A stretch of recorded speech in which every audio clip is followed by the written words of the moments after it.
Boa noite, meus queridos. Novamente aqui. Sigamos juntos e fortes no mesmo propósito. Vamos continuar, não desistam. Tem muita coisa boa pela frente. Como eu disse, essa fase vai passar. Se Deus quiser, em breve nós estaremos juntos novamente em sala de aula. Nós vamos retomar aqui a nossa aula de teoria geral do processo e de conhecimento. Essa aula vai tratar de um assunto muito importante, que são os princípios constitucionais do processo. Nós vamos dividir essa aula, porque são vários os princípios, e eles são muito importantes, uma vez que a gente, para poder ter uma correta noção do direito processual e da aplicação do direito processual, nós precisamos entender quais são os princípios que o regem e quais são as disposições constitucionais afetas ao processo. Lembrem-se que na última aula falamos sobre a constitucionalização do processo, que era uma tendência não só do Brasil, mas de outros países, inclusive, mas que a Constituição Federal de 1988 abraçou e trouxe uma série de garantias processuais para as partes, narradas essas garantias, dispostas essas garantias no próprio texto constitucional. Isso faz com que sejam verdadeiros direitos fundamentais das partes ao litigarem num processo. Quando a gente fala em princípios constitucionais do processo, vamos começar pela definição. O que é um princípio? Um princípio é uma espécie de norma. É uma espécie de norma que confere coerência ao sistema. No nosso caso aqui, ao sistema processual. Ao sistema processual constitucional. Porque o nosso processo, nós já vimos na aula passada, o primeiro passo, o primeiro olhar de um processualista deve ser para a Constituição Federal e os seus princípios. Então, voltando aqui na definição de princípio, princípio é uma espécie de norma que confere coerência, integridade ao sistema, e a qual é utilizada principalmente para interpretação, integração e aplicação do direito. Percebam que no nosso sistema, no nosso ordenamento jurídico, nós temos os princípios constitucionais do processo, que é o que vamos tratar agora, ok? A Constituição traz uma série de princípios. Vocês já ouviram falar, por exemplo, do princípio da isonomia, que faz com que as partes sejam tratadas com igualdade. Lembram-se que em sala fizemos uma pirâmide quando explicamos sobre as partes no processo e nós falamos que o juiz está de forma equidistante, ele está na mesma distância das partes. Por quê? Porque ele deve ser imparcial, as partes devem ser tratadas com isonomia. Todo o processo vai ser orientado por esse tratamento isonômico. E isso por quê? Porque nós temos um princípio constitucional da isonomia, ok? Então, gente, quando a gente fala de princípios constitucionais do processo, outra ideia que nós temos de ter em mente é que essa tutela constitucional do processo nos garante o direito de acesso à justiça e direito ao processo. Vocês vão ver agora um slide sobre os princípios e o direito processual civil. Vejam lá, abram o Código de Processo Civil no artigo 1º.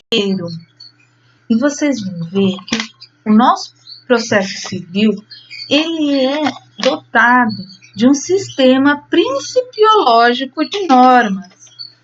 Ele diz assim no artigo 1º do Código de Processo Civil: o processo civil será ordenado, disciplinado e interpretado conforme os valores e normas fundamentais estabelecidos na Constituição da República Federativa do Brasil, observando-se as disposições deste Código.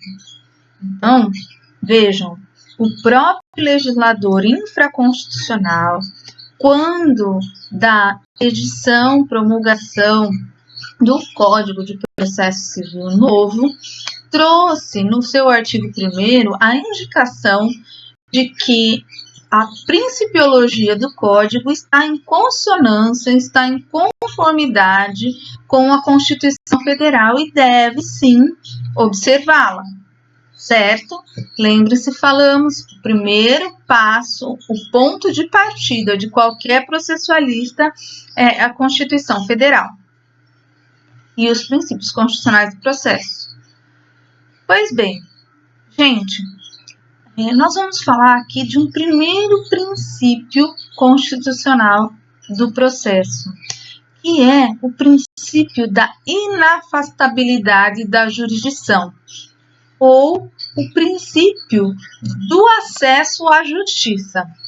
Peguem a Constituição de vocês, lembrem, se vocês estão lembrando, livro de cabeceira, artigo 5º, uma ótima leitura para todas as horas. Pois bem, vamos lá. Artigo 5º, inciso 35. Diz assim o inciso 35 do artigo 5º. A lei não excluirá da apreciação do Poder Judiciário lesão ou ameaça a direito. O que significa isso?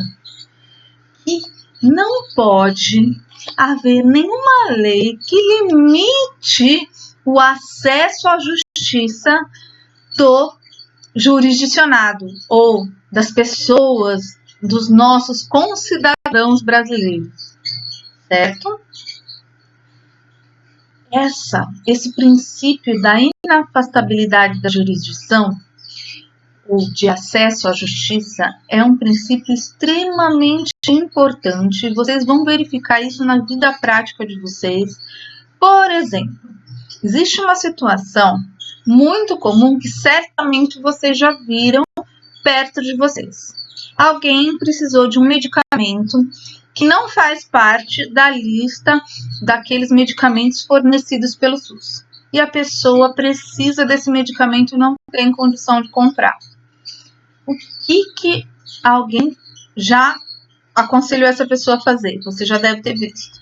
Entre com uma ação para conseguir que o Estado te dê esse medicamento, certo? Pois bem, a pessoa precisa primeiro entrar com pedido administrativo para depois ingressar judicialmente pedindo esse medicamento?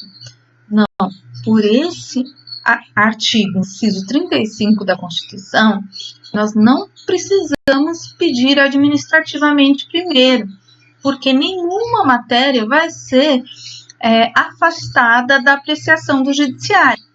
É lógico que o bom senso nos faz fazer o pedido administrativo, em caso negativo ou demora na resposta, aí sim ingressamos em juízo. Mas esse princípio nos garante que nós não precisamos, na maioria, a regra é, na maioria dos casos, nós não precisamos de uma resposta administrativa para ter uma providência, uma provisão judicial. Nós não precisamos acionar administrativamente para que a tutela jurisdicional nos seja prestada. O artigo 3º do Código de Processo Civil também vem ao encontro dessa disposição constitucional, desse princípio constitucional do processo. E diz assim o artigo 3º do Código de Processo Civil: não se excluirá da apreciação jurisdicional ameaça ou lesão a direito. É quase que uma repetição do texto constitucional, vocês perceberam? Neste mesmo artigo 3º, que já é conhecido de vocês, porque em sala de aula já falamos dele, diz: é permitido a arbitragem na forma da lei. No seu parágrafo 1º, no parágrafo 2º diz assim: o Estado promoverá, sempre que possível, a solução consensual dos conflitos. Lembram-se que falamos sobre os meios adequados para a solução de conflito? E que nós podemos nos valer de outros meios alternativos ao meio tradicional, que é o processo judicial, para a solução de um conflito. Falamos de mediação, falamos de conciliação e falamos também da arbitragem. No parágrafo 3º desse artigo diz assim: a conciliação, a mediação e outros métodos de solução consensual de conflitos deverão ser estimulados por juízes, advogados, defensores públicos e membros do Ministério Público, inclusive no curso do processo judicial. Nós já falamos sobre isso em classe, mas aqui fica registrado uma vez mais o incentivo da nova sistemática processual aos meios alternativos de solução de conflito, certo? Nós continuaremos no próximo vídeo, eu vou interromper por conta da plataforma, tá bom? Até já!